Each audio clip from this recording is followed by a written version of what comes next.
Hello दोस्तों, इनी tube किरण YouTube channel की ओर से आपको फिर से स्वागत है। आज इस वीडियो में हम ऐसे देश के बारे में बात करेंगे जो पहले भारत का ही एक हिस्सा हुआ करता था, जहां की लोगों ने अपनी मातृभाषा के लिए भारतीय सेना की मदद से आजादी हासिल किया था। जिस देश में हर एक लोगों की सबसे पसंदीदा खाना है मछली, जिस देश की राष्ट्रीय गान हमारे देश में ही लिखा गया था, जहां कोई भी 2 बार से अधिक राष्ट्रपति पद पर नहीं रह सकता, जिस देश को कंट्री ऑफ रिवर्स कहा जाता है, जहां 700 से भी ज्यादा नदियां बहती है, जिस देश की भाषा है बांग्ला, उस देश को बांग्लादेश कहते हैं। आज हम आपको बांग्लादेश से जुड़े कुछ ऐसे ही शॉकिंग फैक्ट्स बताने जा रहे हैं जिनके बारे में बहुत कम लोगों को पता है। तो अब देर किस बात की, अपना सीट बेल्ट बांध लीजिए, हम आपको ले जाते हैं बांग्लादेश सफर में। भारत के पड़ोसी देश बांग्लादेश का आधिकारिक नाम है People's Republic of Bangladesh. Bangladesh एक एकात्मक संसदीय गणतंत्र है जिसमें एक राष्ट्रपति और एक प्रधानमंत्री होता है। यहाँ पर प्राथमिक समूह बंगाली है। 98% आबादी इस समूह में आती है। देश में प्राथमिक धर्म इस्लाम है। बांग्लादेश में आधिकारिक मुद्रा को टका कहते हैं। छोटा सा बांग्लादेश आबादी के मामले में बड़े बड़े देशों को मात देता है। वैसे तो बांग्लादेश कुल क्षेत्रफल के हिसाब से 94वां देश है, फिर भी कुल जनसंख्या के मामले में यह विश्व का 8वां सबसे बड़ा आबादी वाले देश है। जनगणना के अनुसार बांग्लादेश की कुल आबादी है 16 करोड़ और यहाँ की पॉपुलेशन डेंसिटी की बात किया जाए तो यहाँ आपको हर स्क्वायर किलोमीटर पर 1100 लोग दिखने को मिलेगी। पॉपुलेशन डेंसिटी के मामले में यह 7वें स्थान पर है। बांग्लादेश की राष्ट्रीय भाषा बांग्ला है और यहाँ पर अंग्रेजी काफी मात्रा में बोली जाती है। दोस्तों, बांग्लादेश में ज्यादातर लोग मुस्लिम है। 90% लोग यहाँ इस्लाम धर्म का पालन करते हैं और बांग्लादेश की इतनी बड़ी मुस्लिम आबादी इसे तीसरा सबसे बड़ा मुस्लिम बहुल देश बनाती है। वही 9% हिंदू धर्म और 1% दूसरे धर्म के लोग रहते हैं। पढ़ाई लिखाई के मामले में बांग्लादेश बाकी देशों से काफी पीछे है। बांग्लादेश की लिटरेसी रेट है 75%।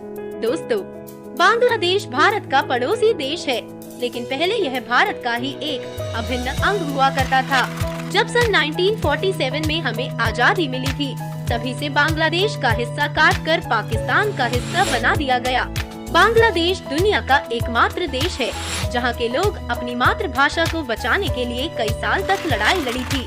पहले बांग्लादेश को ईस्ट पाकिस्तान नाम से जाना जाता था, लेकिन यहाँ के लोग बांग्ला बोलते थे और पाकिस्तान के नेशनल लैंग्वेज थे उर्दू।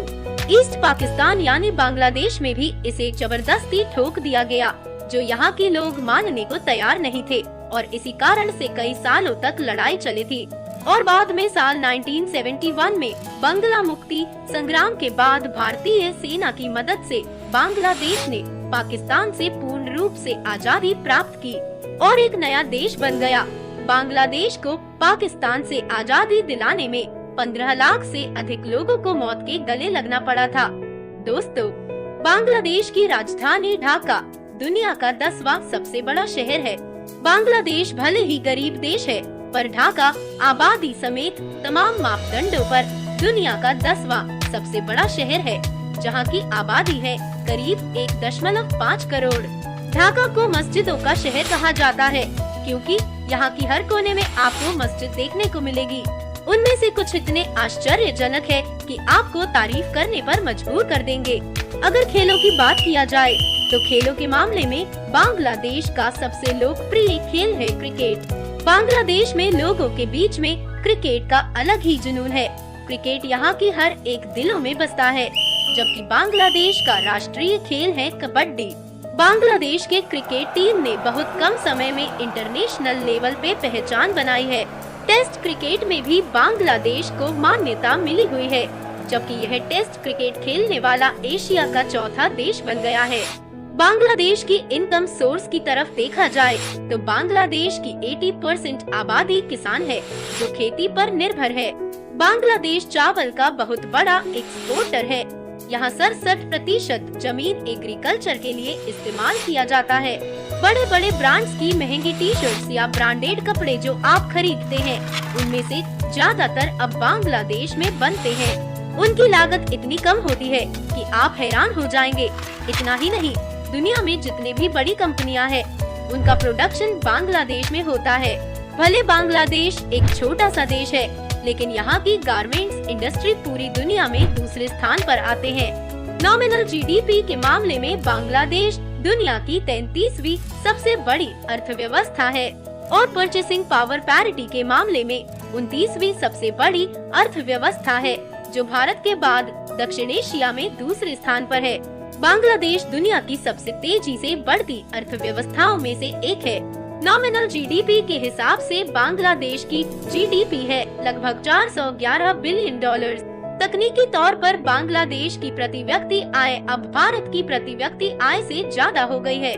बांग्लादेश ने वित्त वर्ष 2021 के दौरान अपनी प्रति व्यक्ति आय $2227 घोषित की है, जबकि ताजा आंकड़ों के मुताबिक भारत की प्रति व्यक्ति आय $1947 है।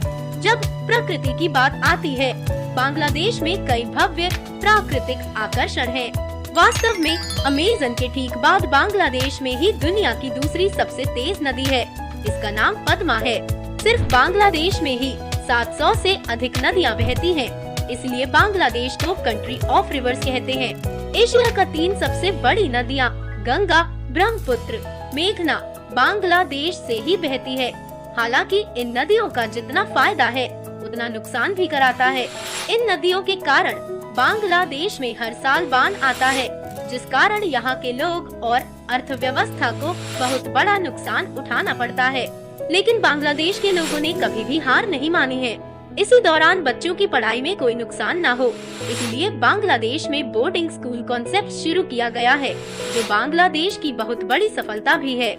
दोस्तों, भारत और बांग्लादेश का सुंदरवन दुनिया का सबसे बड़ा सदाबहार वन है। सुंदरवन का 40% हिस्सा भारत में है, तो 60% हिस्सा है बांग्लादेश में। बंगाली में सुंदरवन का अर्थ है सुंदर जंगल। सुंदरवन को यूनेस्को ने विश्व हेरिटेज साइट में शामिल किया है, जो सुंदरी के पेड़ों के नाम पर रखा गया है। सुंदरवन अनगिनत प्रकार के खूबसूरत पक्षियों के अलावा रॉयल बंगाल टाइगर का घर भी है। दोस्तों, बांग्लादेश में ही है दुनिया का सबसे लंबा समुद्र तट, जिसका नाम है कॉक्स बाजार। यह बांग्लादेश के सबसे दक्षिणी भाग में चूड़ी की खाड़ी में स्थित है। आपको बता दूं कि इसी बीच में बसता है बांग्लादेश का सबसे बड़ा बाजार।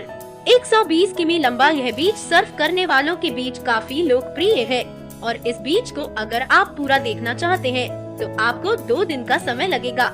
दोस्तों, बांग्लादेश का राष्ट्रगान अमार सोनार बांग्ला गुरुदेव रविंद्रनाथ टैगोर ने लिखा है।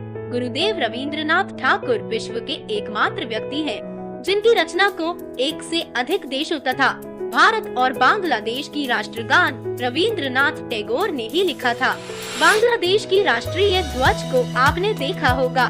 बांग्लादेश के राष्ट्रीय ध्वज में हरे और लाल 2 रंग प्रयोग किए गए हैं। जहां हरा रंग खुशहाली और प्रगति का प्रतीक है, वहीं लाल रंग बांग्ला मुक्ति की लड़ाई में अपना खून बहाने वाले सेनानियों को एक श्रद्धांजलि है। पुरुषों को यहाँ की महिलाओं से हाथ मिलाने से पहले ये जान लेना चाहिए कि इस हरकत से आप मुसीबत में पड़ सकते हैं। यहाँ ऐसा करना सख्त मना है।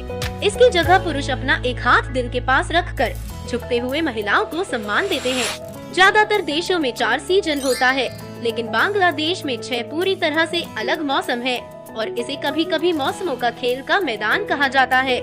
वह 6 ऋतुएं हैं: ग्रीष्म, मानसून, शरद ऋतु, पतझड़, सर्दी और बसंत। हर मौसम अलग अलग फसलों, फलों, जीवन शैली और त्योहारों के साथ आता है। दरअसल बांग्लादेशी लोग हर मौसम को एक अलग त्योहार के साथ मनाते हैं। बांग्लादेश के कुछ अच्छे पहलुओं के साथ साथ कुछ नकारात्मक पहलू भी हैं, जैसे कि यहाँ की ट्रैफिक और गंदगी। बांग्लादेश की आजादी के 50 साल होने के बाद भी इसमें कोई बदलाव नहीं आया है। बांग्लादेश में कोई भी ट्रैफिक रूल फॉलो नहीं करता। साइकिल और रिक्शों की वजह से आप जहां भी जाएंगे, हर तरफ ट्रैफिक मिलेगा। अगर बांग्लादेश की ट्रांसपोर्टेशन सिस्टम के बारे में बात किया जाए तो बांग्लादेश में मेट्रो सिस्टम अंडर कंस्ट्रक्शन है, जो ढाका में चलाया जाएगा। बांग्लादेश में कुल 17 एयरपोर्ट हैं, जिसके कारण बाय एयर एक शहर से दूसरे शहर बहुत आसानी से जा पाएंगे। बांग्लादेश में लड़कियों की लाइफ बिल्कुल अच्छे नहीं होते हैं। यूनिसेफ के द्वारा करवाए गए एक सर्वे में यह रोचक खुलासा हुआ है कि बाल विवाह के मामले में बांग्लादेश का नंबर नाइजीरिया के बाद पूरी दुनिया में दूसरे नंबर पर आता है। यही नहीं, बांग्लादेश में सैकड़ों मामले हर साल ऐसे भी आते हैं जिसमें केवल पैसे या अन्य पारिवारिक दबाव के चलते कम उम्र की लड़कियों की शादी बुजुर्गों के साथ कर दी जाती है। दोस्तों, बांग्लादेश में वेश्यावृत्ति को कानूनी मान्यता प्राप्त है और आंकड़ों के अनुसार बांग्लादेश में करीब 1 लाख से भी ज्यादा महिलाएं देह व्यापार का हिस्सा बनी हुई है।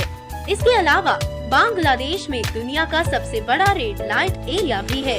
ताज्जुब की बात यह है कि बांग्लादेश में 2000 से भी ज्यादा पत्रकार और समाचार पत्र प्रकाशित होता है, जबकि यहाँ पाठकों की संख्या कुल आबादी के केवल 15% है। दोस्तों, बांग्लादेश का इतिहास भारत से बहुत ज्यादा मजबूती से जुड़ा हुआ है तथा भारत की प्राचीन सभ्यताओं का शासन बांग्लादेश तक रहा है। दोस्तों, बांग्लादेश का सफर आपका कैसा लगा कमेंट में जरूर बताइएगा। अगर आप चाहें तो मेरे चैनल को सब्सक्राइब करके इस वीडियो को लाइक कर सकते हैं। चलिए फिर मिलेंगे नेक्स्ट वीडियो में।